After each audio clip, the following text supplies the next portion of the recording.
Let's talk about wildfires, smoke, and beards. Not something I had on my bingo card to discuss in 2026.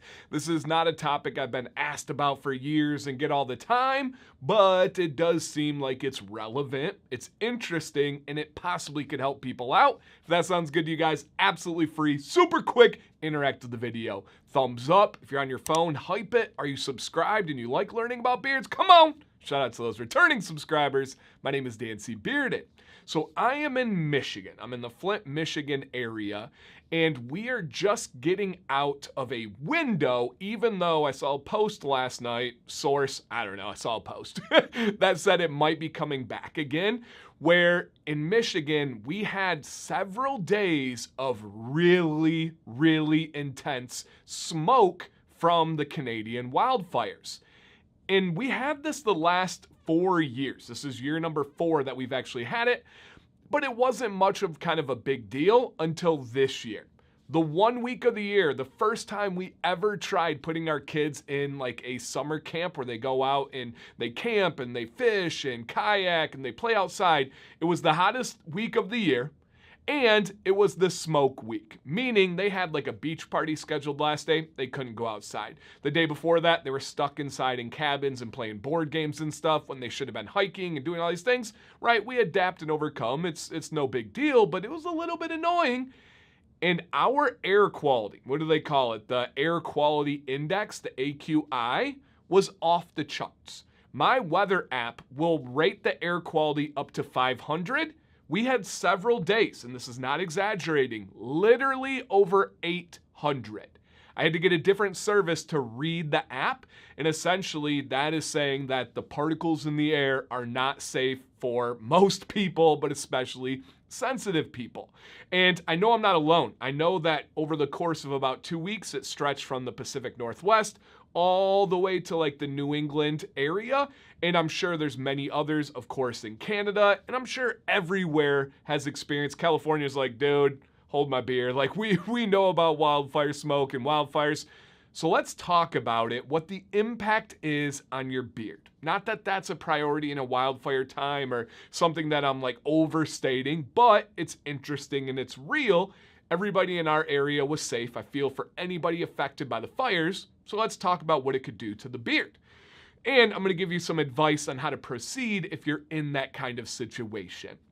So the first thing is on the outside. It's the obvious one. If you have asthma, you likely are greatly affected if you go outside. It's going to hinder your breathing, and we want to have proper breathing and exchange of oxygen to be able to have a healthy beard, right? That's one. Now, it also can really irritate sensitive skin. It can make your skin dry. If you have something like eczema, it can really cause flare-ups with eczema. So that is a particular slice of the viewing population where if you have those skin conditions, you're like, yep, extra bad, I'm staying inside with the air conditioning, Dan. That's my plan. Bang, rock on. Absolutely.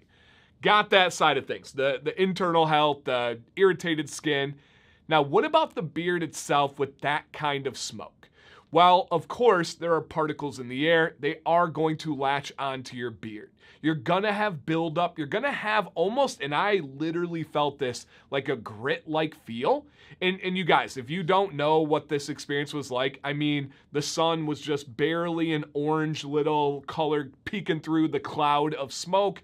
This was like you look down, there's real deal smoke. It's not a little bit hazy. I mean, very crazy. We had indoor soccer games canceled because they had air that was recycling in and out. You know, it was bad.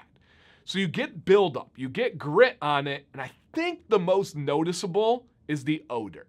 My kids said it smelled like Buc-ee's because they associate the barbecue, but it did. It smelled like barbecue, and it was a potent smell. My beard smelled, my clothes smelled, but your beard has a very particular way of holding on to odors, especially ones that have particles like smoke. And so for the approach, here is my advice. Number one, I do not recommend wearing sticky products in those situations. If you have a balm, if you have wax, even butter, you are just going to be grabbing those particles. But Dan, won't that protect the beard? No, it's likely going to do more in way of suffocating the beard. We want our beard to be able to breathe. We want our beard to go through what is called the detox process. Happens all day. If you're drinking enough water, you help flush out the beard and help flush out that process. If you're overloading it and then you're putting smoke particles on top of it, that can cause some issues that are not ideal. And if we're weighing the pros and cons, it's not a pro. Go oil only. I recommend a thinner, lighter oil in those situations so your beard is movable, it's breathable, and it's just not going to be as sticky. Even thick castor-based oils can be sticky and grab onto those particles. So that's number one. Go light oil, oil only. And then number two, kind of is common sense, but I want to make sure we state it because people take their beard care seriously. They want to do it the right way. They don't want to hurt their beard. And that would be to especially wash your beard at night. Now, if you're a morning wash person and then you go out and you're like, I got to wash at night and the morning, if it's a couple of days, if it's a week, your beard will be fine. It's not ideal to get into the routine of washing twice a day, but Dan, washing's good for your beard. Hey, listen, too much of any good thing is bad. We can overdo good things, including washing. For me, I take a shower in the morning and night. During those days, I just adjusted and rinsed in the morning, meaning no soap, no wash, just water. And then at night, I used a beard wash. I highly recommend washing your beard before you go to bed in these smoky situations. You don't want your pillowcase smelling like it. You don't want to trap in those particles overnight. You don't want to put your head on the pillow and then push those particles into your pores. Clean canvas to go to bed. Get rid of the odor, the buildup, and any kind of contaminant that's going to hinder your beard's growth, look, health, everything. Okay? That would be my approach to this one, you guys. Down below, did you experience the same situation with the wildfire smoke? Are you somewhere else and you've had it before? Is this something that is completely foreign to you? What questions do you have? What experiences do you have? And I'm always open to add-ons. This comment section is yours. Please light it up. I will get back to every single one of you. Thank you for watching today, you guys. I hope we helped out some beards. My name is Dan C. Bearded. Please stay bearded and stay positive.